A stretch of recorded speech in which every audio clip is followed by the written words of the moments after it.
ओम श्री गणेशाय नमः। जय संतोषी माँ, जय श्री राधा कृष्ण भगवान, जय सरस्वती माँ। हरे कृष्ण कृष्ण कृष्ण हरे हरे, हरे राम राम राम हरे हरे।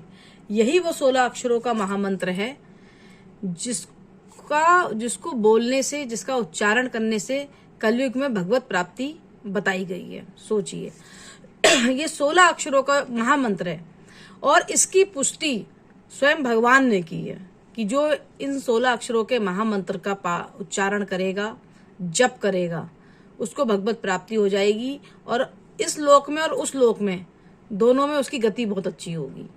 चलिए नमस्कार। आज हम जो अपनी श्रीमद् भागवत पुराण है, इनकी दूसरे दिन की कथा का दूसरा एपिसोड है ये। अच्छा, पहले एपिसोड में हमने चर्चा की थी इस बात पर कि कैसे परीक्षित जी, जो कि अर्जुन के पोते और अभिमन्यु के पुत्र हैं, उन्होंने, जो कि धर्मात्मा व्यक्ति और धर्म की स्थापना करने वाले, गायों की सेवा करने वाले, ब्राह्मणों की सेवा करने वाले, समस्त सद्गुणों से संपन्न परीक्षित जी महाराज ने कैसे, जब कलयुग उनके स्वर्ण मुकुट पे आके बैठ गया तो उनकी बुद्धि खराब हो गई और उन्होंने एक ऋषि जो तपस्या कर रहे थे, उनके गले में सांप डाल दिया। और जब उनके गले में सांप डाल दिया तो उन ऋषि के बेटे श्रृंगी ऋषि ने उन्हें ये श्राप दिया परीक्षित जी को कि आने वाले 7 दिन में सांप के ही डसने से आपकी मृत्यु हो जाएगी।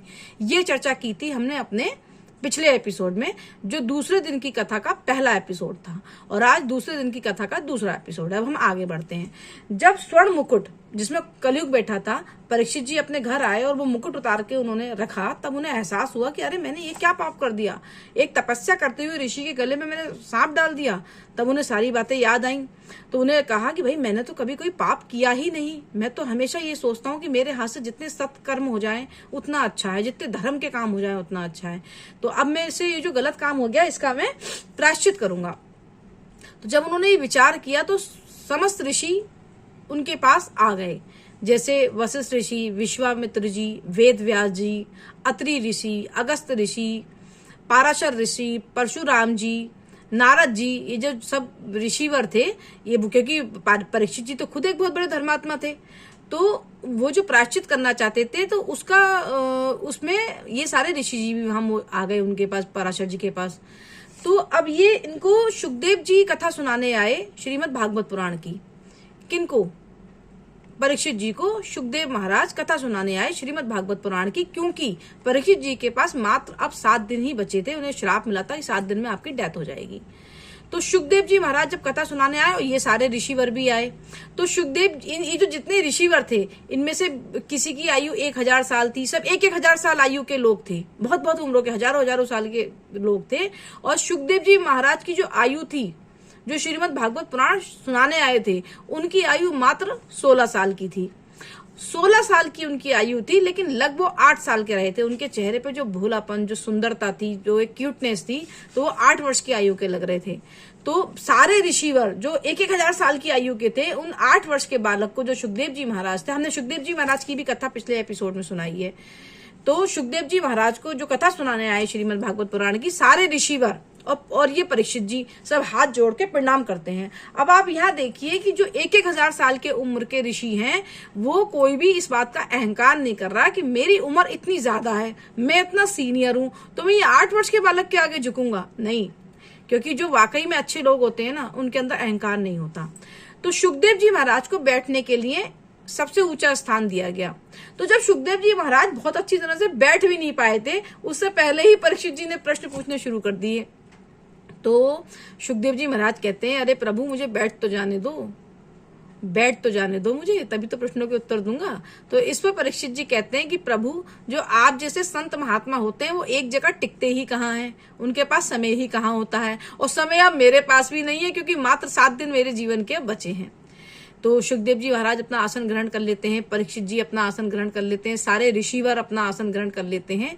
तब परीक्षित जी ये प्रश्न पूछते हैं कि हे प्रभु, हे शुकदेव जी महाराज, कृपा करके मुझे ये बताइए कि मरने वाले व्यक्ति को क्या करना चाहिए, मरने वाले व्यक्ति को क्या करना चाहिए। अब आप इसी से अनुमान लगा सकते हैं कि परीक्षित जी कितने चरित्रवान थे, कितने सद्गुणों से भरे थे, कितने महान व्यक्ति थे। एक इंसान जिसको पता है कि मैं 7 दिन बाद मरने वाला हूं, तो वो ऐसे प्रश्न पूछे जिससे उसका खुद का व्यक्तिगत लाभ हो, सिर्फ उसका लाभ हो, लेकिन वो स्वार्थी नहीं थे, वो तो धर्मात्मा थे। उनसे तो भूलवश पाप हो गया जो उन्होंने ऋषिवर के गले में सांप डाल दिया, क्योंकि कलयुग उनके स्वर्ण मुकुट में आके बैठ गया था। तो वो एक ऐसा प्रश्न पूछते हैं, सार्वजनिक प्रश्न, जिससे पूरे संसार का भला हो। उन्होंने ये नहीं कहा कि मैं 7 दिन में मरने वाला हूं, मेरे बारे में बताओ कि मेरे लिए क्या ठीक रहेगा। उन्होंने कहा कि ये बताइए प्रभु कि जिसे पता हो कि वो मरने वाला है उसे क्या करना चाहिए। तो इस पर सुखदेव जी महाराज बड़े प्रसन्न होते हैं, क्योंकि देखिए गुरु तो गुरु होता है। शिष्य जब सवाल पूछते हैं तो गुरु को बड़ी प्रसन्नता होती है। और वो गुरु जो सुखदेव जी महाराज थे वो तो धर्म गुरु थे, धार्मिक गुरु थे, संत महात्मा थे। जो पढ़ाई लिखाई वाले गुरु होते हैं, जो बच्चों को पढ़ाते हैं, सिलेबस कराते हैं, वही बहुत खुश होते हैं जब विद्यार्थी सवाल पूछते हैं। तो वो तो धर्म गुरु थे, और उनसे ऐसा प्रश्न पूछा जा रहा था धर्म गुरु से जिससे पूरे संसार का हित हो। तो सोचिए वो खुशी से गदगद हो गए सुखदेव जी महाराज कि अरे वाह, तुमने कितना बढ़िया प्रश्न पूछा। अब सुखदेव जी महाराज इस पर ये उत्तर देते हैं कि देखो परीक्षित, कि जब सतयुग में, त्रेता में और द्वापर में लोगों की आयु बहुत ज्यादा होती थी, 10,000 साल तक की आयु होती है, हजारों साल लोग जीते थे। लेकिन जो कलयुग का प्राणी है उसकी उम्र 75 से 100 साल होती है, जिसमें से 50 साल तो उसके गृहस्थ जीवन में, आजीविका के साधन को जुटाने में, आजीविका कमाने में, परिवार की जिम्मेदारी निभाने में निकल जाते हैं। फिर 50 से 75 तक का जो सफर होता है उसमें शरीर की जो स्थिति है वो धीरे धीरे डाउन होने लगती है। तो हम आपको इतना उपयुक्त साधन बताएंगे, और फिर ये भी नहीं पता कौन कब लुढ़क जाए। पता है कौन कब लुढ़क जाए। मैं वीडियो बना रही हूँ, मैं बनाते बनाते लुढ़क जाऊं, किसी का कुछ नहीं पता है कौन कब।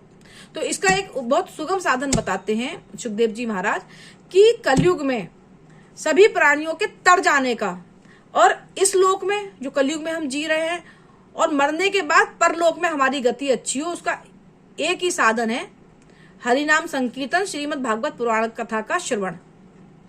हरिनाम संकीर्तन, ये जो मैंने अभी वीडियो शुरू हुई थी इसमें जो मैंने मंत्र बताया था, हरे कृष्ण कृष्ण कृष्ण हरे हरे, हरे राम राम राम हरे हरे, ये हरिनाम संकीर्तन का महामंत्र हो गया। और श्रीमद् भागवत पुराण जो मैं कथा अब आपको सुना रही हूँ, इस कथा का श्रवण कर लो। श्रवण नहीं पढ़ना चाहो पढ़ लो, और श्रवण कहीं करने सुनने को मिल रहा है तो उसका श्रवण करो। तो यही साधन सुखदेव जी महाराज ने परीक्षित जी को बताया कि कलयुग के प्राणी को अगर मोक्ष पाना है, अपनी जो स्थिति है वो इस लोक में भी अच्छी करनी है, उस लोक में भी अच्छी करनी है, तो उसका एकमात्र साधन हरिनाम संकीर्तन और श्रीमद् भागवत पुराण कथा को पढ़ना और सुनना है। तो ये जो 2 चीजें उन्होंने सुखदेव जी महाराज ने बताई, यही वो 2 चीजें मैंने आपको बताई कि एक तो हरिनाम संकीर्तन जो 16 अक्षरों का महामंत्र भी मैंने आपको बताया, और ये जो मैं कथा आजकल हमारी चल रही है ये कथा श्रवण करने को कहा। तो सोचिए कि कितना सुगम, कितना सरल और कितना आसान साधन है कलयुग में भगवत प्राप्ति का, कितना आसान है। कुछ नहीं तो आप मोबाइल पे सुन लीजिए, जैसे अभी मैं मोबाइल पे बोल रही हूँ, और बहुत सारे लोग हैं, गुरुजन हैं, धर्म गुरु हैं जो यूट्यूब पे बोलते हैं।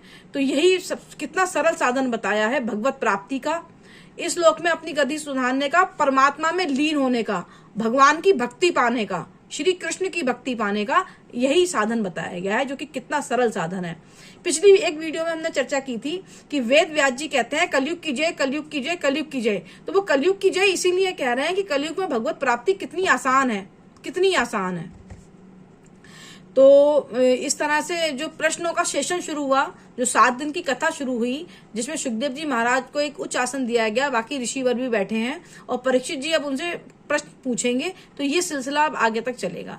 तो आज की कथा यहीं समाप्त करते हैं, और आज हमारा ये जो श्रीमद् भागवत पुराण की 2nd डे की कथा का 2nd एपिसोड था। अब हम 2nd डे की कथा के 3रे एपिसोड में मिलेंगे।